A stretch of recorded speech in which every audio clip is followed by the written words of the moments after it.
Friends, എല്ലാവർക്കും good evening. ഇന്ന് നമുക്ക് ഒരു 4 മണിക്ക് ഒരു 4 മണി പലഹാരം, ടീച്ചർ സ്പെഷ്യൽ 4 മണി പലഹാരം ഉണ്ടാക്കി കാണിക്കാം കേട്ടോ. ഉണ്ടാക്കി അടുപ്പത്തിരിക്കുന്നു കേട്ടോ. ഇലയുടെയാണ്. 3-4 ഇൻഗ്രീഡിയൻസ് ഉണ്ട് ഇതിൽ.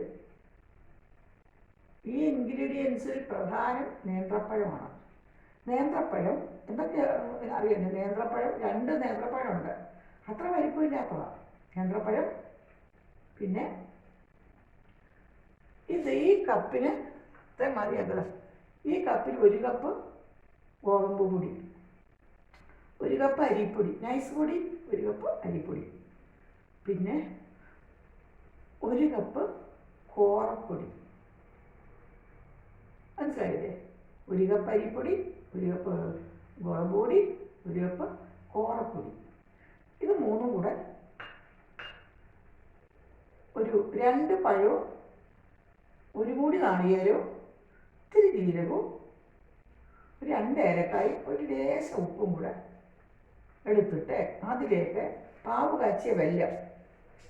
നിങ്ങൾ ഈ വെല്ലം വെളുത്തിരിക്കുന്നുണ്ട്, നിങ്ങൾ അത് എടുക്കരുത്. കാരണം വെല്ലം ഞാൻ പാവ് കാച്ചിട്ടുണ്ട്. നോക്കൂ, വെല്ലം ഇതിനകത്ത് അലിയിച്ചെടുത്തു. അതാണ് ഈ കുപ്പിയിലിരിക്കുന്നത്. അല്ലാതെ ഈ വെല്ലം നിങ്ങൾ നേരെ ഇടരുത്. നല്ലതാ എന്നും പറഞ്ഞ് ഇടിച്ചൊന്നും ഇടരുത്. ഇട്ടാലേ അത് മുഴുവൻ മണ്ണാണ്.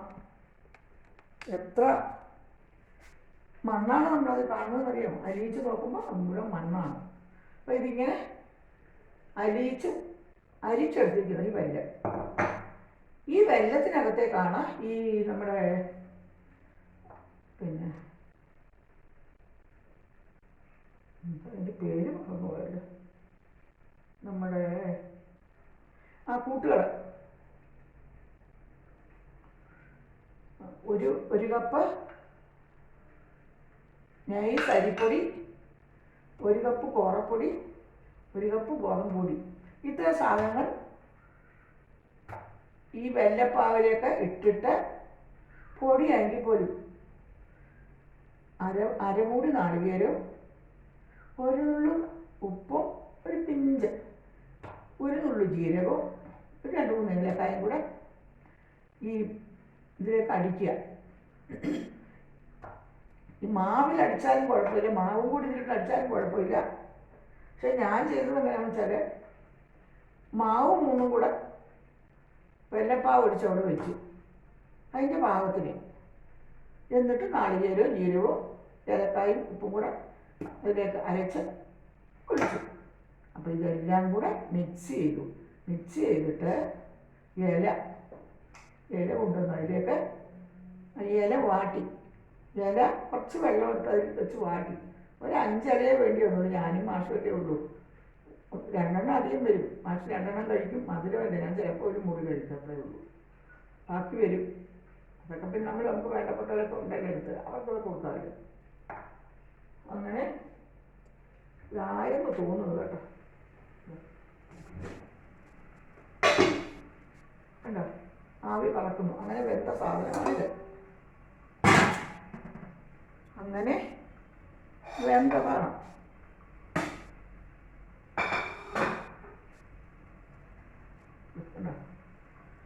പാത്രത്തിലേക്ക് കാണുന്നില്ലേ കൂട്ടുകാരെ?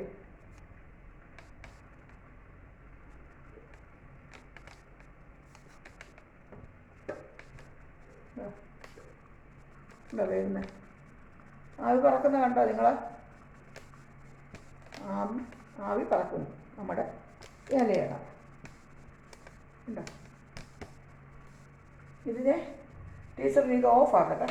ഓഫാക്കി ഇനി ഞാൻ നിങ്ങളെ ഇതിലേക്ക് എടുത്ത് കാണിക്കാം.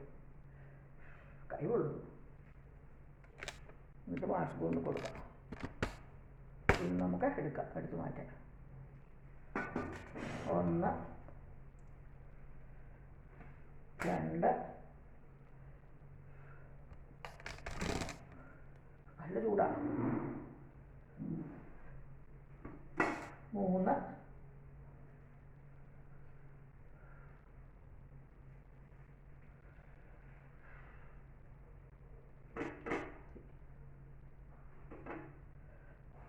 പൊള്ളുന്നു.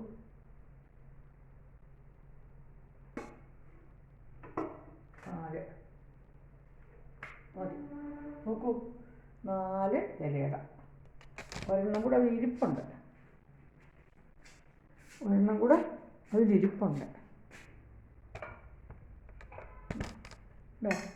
4 ഇലയിട. നിങ്ങൾക്കിത് തീർച്ചയായിട്ടും ഇഷ്ടപ്പെടും. നല്ല രുചിയാണ്, ഗുണകരമാണ്. ഇതിനകത്ത് ചേർത്തിരിക്കുന്ന 3 ഇൻഗ്രീഡിയൻസും ഗുണകരമല്ലേ? അപ്പോൾ നിങ്ങൾക്കിത് ഇഷ്ടപ്പെടും. നോക്കൂ, ഇലയിട. എല്ലാവരും ഇതുണ്ടാക്കി കഴിക്കാൻ നോക്കണം. ഇത് കുഴയ്ക്കുമ്പോഴേ ഞാനൊരു കാര്യം നിങ്ങളോട് പറയാം. ഇത് കുഴയ്ക്കുമ്പോൾ ഒരുപാട് ഡ്രൈ ആക്കരുത് നിങ്ങൾ. കുറച്ച് സ്പൂണിലാണ് ഞാനിത് കോരി ഒഴിക്കുന്നത്. ആ പാകം വേണം. സ്പൂണിൽ ഒരുപാട് ലൂസല്ല, ഇഡ്ഡലിയുടെ പരുവത്തിന് ലൂസിനെക്കാട്ടി ഒരിത്തിരിയും കൂടെ മുറുകിയിരിക്കണം. അങ്ങനെയാണ് ഇത് ഉണ്ടാക്കേണ്ടത്. എന്നാലേ സോഫ്റ്റ് ആയിട്ടുള്ളൂ കേട്ടോ. അതാണ് അതിൻ്റെ പാകം. എടുക്കട്ടെ. ചൂടാണ്.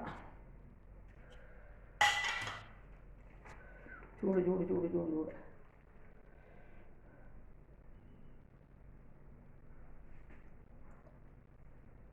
പിള്ളേർ കണ്ടാൽ ചിത്ത പറയും മധുരം. നല്ല സോഫ്റ്റാണ്. ഇങ്ങനെ സോഫ്റ്റായിട്ട് കിട്ടണമെങ്കിൽ മാവ് ഒരുപാട് മുറുകിപ്പോകരുത്. ഇഡ്ഡലിയുടെ പരുവം മതി. സ്പൂൺ കൊണ്ട് കോരി ഒഴിക്കണം ഇലയിലേക്ക്. വാട്ടിയ ഇലയിലേക്ക് സ്പൂൺ കൊണ്ട് കോരി ഒഴിക്കണം. എന്നിട്ട് ഉണ്ടാക്കുന്ന അടയാണിത്. എന്തൊരു ടേസ്റ്റാണെന്നറിയാം. ഇത് കുറേ ഗോതമ്പും ഇത്തിരി അരിപ്പൊടിയല്ലേ ഉള്ളൂ. ഡയബറ്റിക് ഉള്ളവർക്കൊക്കെ ഒരു മുറി കൊടുക്കണം നിങ്ങൾ കേട്ടോ. അവർക്കൊന്നും കഴിക്കാതിരുന്നാലും വിഷമമാണ്. ഡയബറ്റിക്കാണ് അമ്മയ്ക്ക് അല്ലേ അമ്മായിയമ്മയ്ക്ക് അല്ലേ അമ്മായിക്ക് എന്നും പറഞ്ഞ് നിങ്ങൾ കൊടുക്കാതിരിക്കരുത് കേട്ടോ. കുറച്ചൊക്കെ കഴിക്കട്ടെ. ഞാൻ ഉണ്ടാക്കി. അപ്പോൾ ഈ അട നിങ്ങളെല്ലാവരും ഉണ്ടാക്കി കഴിക്കണം കേട്ടോ. മാഷ് കൊണ്ട് കൊടുക്കട്ടെ. മാഷക്ക് കൊണ്ട് കൊടുക്കട്ടെ. അട നല്ല അട, ചന്തമുള്ള അട, ചന്തം മാത്രമല്ല രുചിയുമുള്ള അട. നിങ്ങളെല്ലാവരും ഇതുണ്ടാക്കി നോക്കണേ. അപ്പോൾ എല്ലാവർക്കും സുഖവും സമാധാനവും സംതൃപ്തിയൊക്കെ ഉണ്ടാകുക ടീച്ചർ പ്രാർത്ഥിക്കുന്നു കേട്ടോ. നിങ്ങളോടൊക്കെയുള്ള എൻ്റെ അകൈതവുമായ സ്നേഹം നിങ്ങളെനിക്കും തിരിച്ചു തന്നുകൊണ്ടിരിക്കുന്നതുകൊണ്ട് സന്തോഷമാണ്. ഇനിയിപ്പം തിങ്കളാഴ്ച ടീച്ചർക്ക് പല്ലൊക്കെ കിട്ടും. അതിനിടയിൽ കൂടെ പല്ല് പോയതിന് ഒരു കഥയുണ്ട്. അതൊക്കെ പിന്നീട് ഒരിക്കൽ ഞാൻ പറയാം. അല്ല, ഇപ്പോൾ പറഞ്ഞേക്കാം. ബദാമില്ലേ, ഇവിടെ ഇരിപ്പുണ്ട് ബദാം. ബദാമിൻ്റെ കാര്യം പറഞ്ഞപ്പോഴാണ് ഇവിടെ കുതിർത്ത് വെച്ചിരിക്കുന്ന കാര്യം ഓർമ്മ വന്നത്.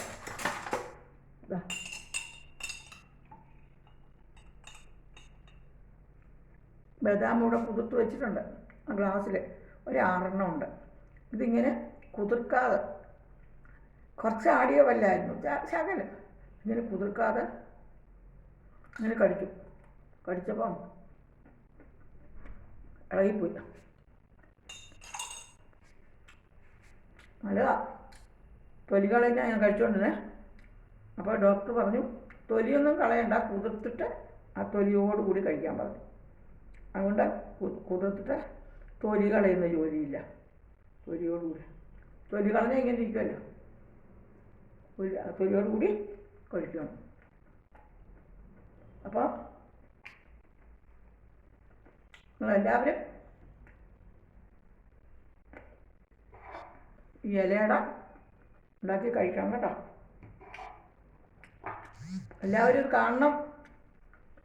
അല്ല, എനിക്ക് തോന്നുന്നു നിങ്ങളെന്താ എല്ലാവരും കണ്ടു പോകുന്നുണ്ട്. 1000-ത്തിനടുത്തൊക്കെ ആളുകളെ ഉള്ളെങ്കിലും കണ്ടുകൊണ്ട് പോകുന്നുണ്ട്. ഞാൻ വലിയ അത്ഭുതകരമായ കാഴ്ചവെപ്പൊന്നും അല്ലല്ലോ നടത്തുന്നത്. അപ്പോൾ ഇത്രയും പേര് കാണുന്നുണ്ടല്ലേ. പക്ഷെങ്കിൽ 3-4 പേര് ലൈക്ക് അടിക്കും, കമൻറ്റ് വിടും. ബാക്കി ആരും ചെയ്യില്ല. അതെന്താണെന്ന് മനസ്സിലാവുന്നില്ല. അപ്പോൾ എല്ലാവരും ലൈക്കും കമൻറ്റും ഒക്കെ ഇടണേ. ഇത് നിങ്ങൾക്ക് ഇഷ്ടപ്പെട്ടാൽ നിങ്ങളുടെ റിലേറ്റീവ്സിനോ ഫ്രണ്ട്സിനോ ഒക്കെ ഇത് ഷെയർ ചെയ്ത് കൊടുക്കുകയും വേണം കേട്ടോ. ഇന്നലെ ഇന്നലെ ലത വന്നിരുന്നു ഇവിടെ അപ്പുറത്തുനിന്ന്. രജനി പോകുന്നതിന് മുമ്പ്, രജനി ഒരു 1:15 പോകുമല്ലോ 11:00 വന്നിട്ട്. അതിനിടയിൽ കൂടി ലത എന്തിനാ വന്നു, ബാക്കിൽ ഒരാൾ ഒരു ലേഡി ജോലി ചെയ്യുന്നുണ്ടായിരുന്നു, ശാന്തമ്മ, പുല്ലൊക്കെ അരിക്കുകയൊക്കെ ചെയ്യുന്നുണ്ട്. അപ്പം ലത എന്തോ ആവശ്യത്തിന് ബാക്കിലോട്ട് പോയി, ഞാനത് കണ്ടില്ല, രജനി കണ്ടു. അപ്പോൾ പുതിയൊരു ചുരിദാർ എടുത്തു. അന്നേരം ഞാനത് ഇട്ട് നോക്കി, രജനി എങ്ങനെയുണ്ടെന്ന് പറയാൻ വന്ന് ഇട്ട് നോക്കിയപ്പോഴാണ് ടീച്ചറെ ചേച്ചി ബാക്കിലോട്ട് പോയിട്ടുണ്ടേ പറഞ്ഞു. അപ്പോൾ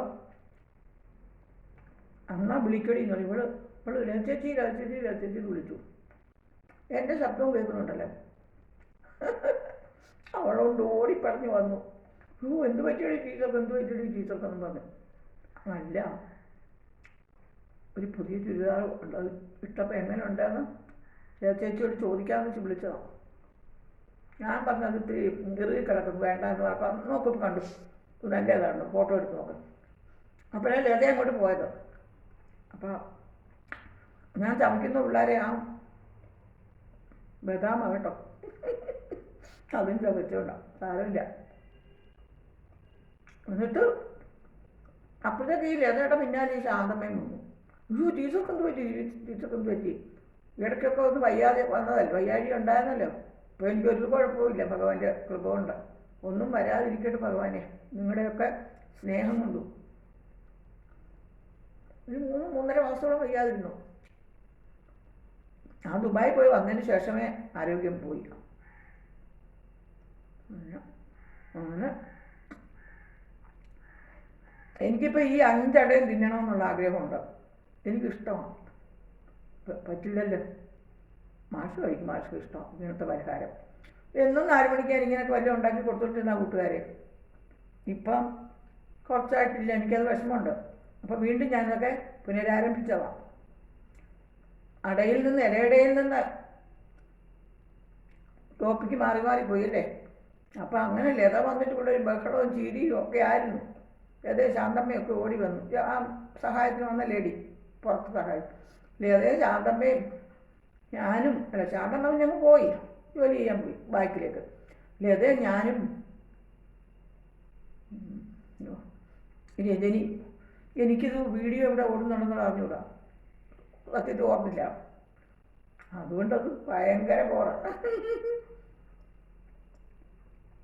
കാരണം ഞാൻ വീഡിയോ എടുക്കാമെന്ന് വെച്ച് ഓൺ ചെയ്തിട്ടപ്പോഴാണ് നല്ല ചുരിദാറും ഒക്കെ ഇട്ടുണ്ട്. വീഡിയോ എടുക്കാമെന്ന് പറഞ്ഞിട്ട് വീഡിയോ ഓൺ ചെയ്ത് ഇട്ട അപ്പോഴാണ് രജനിയോട് ഇതിൻ്റെ അഭിപ്രായം ചോദിച്ചത്. രജനി വന്നതേ ഉള്ളായിരുന്നു.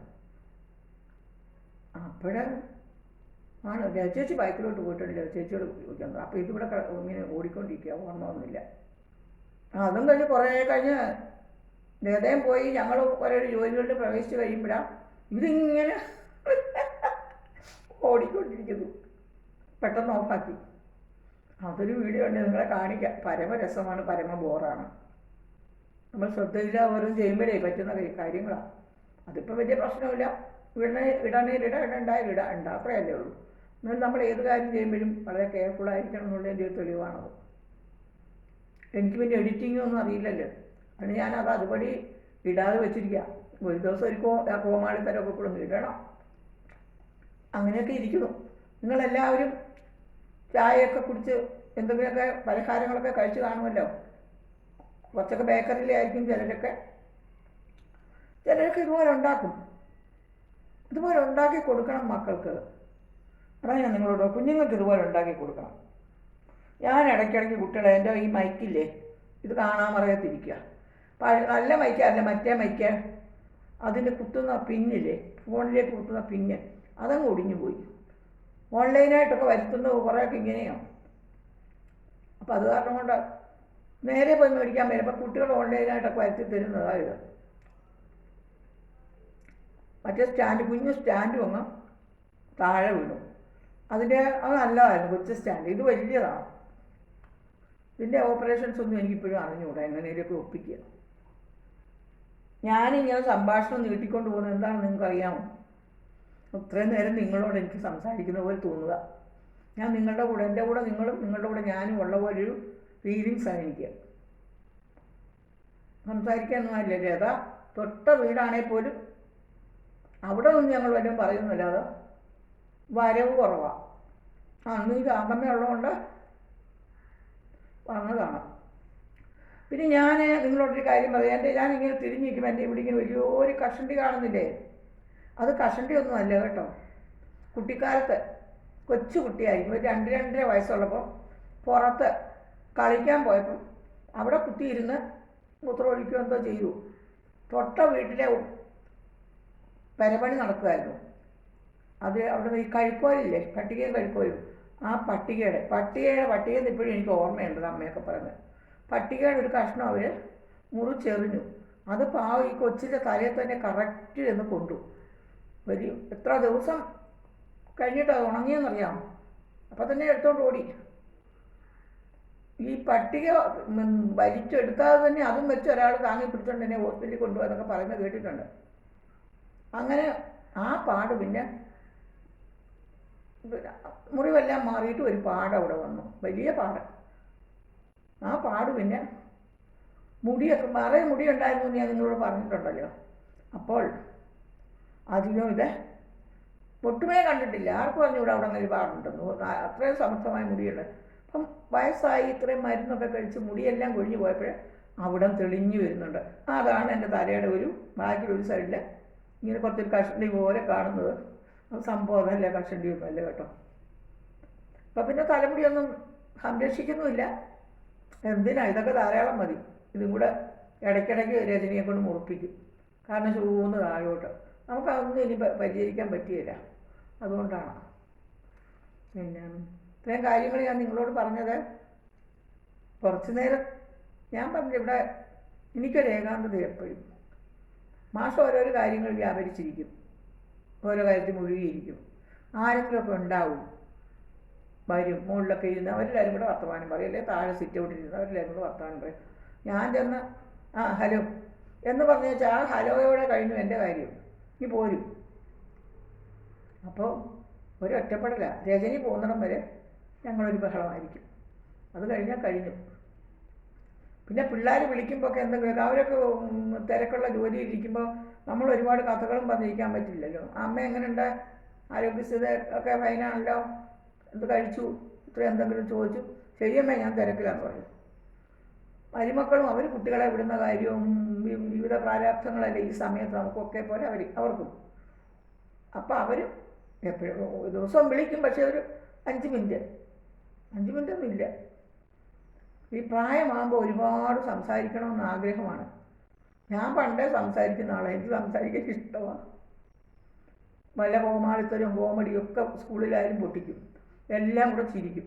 ഞാനും ഒരു ഭാർഗവി ടീച്ചറുമായിരുന്നു ഇങ്ങനെയുള്ള കാര്യങ്ങളൊക്കെ അവിടെ അവതരിപ്പിച്ചുകൊണ്ടിരുന്നത്. ടീച്ചർ ഈ അടുത്തിടെ പാവം പോയി. സങ്കടമുണ്ട് ഭയങ്കര. രഹസ്യമേ എന്തെങ്കിലും ഒന്ന് പൊട്ടിച്ചേന്ന് പറയും. അപ്പം ഞാൻ പറഞ്ഞു, ടീച്ചർ ഇന്ന് എൻ്റെ സ്റ്റോക്കൊന്നുമില്ല, ടീച്ചർ ഒന്ന് എടുത്തിട്ടു.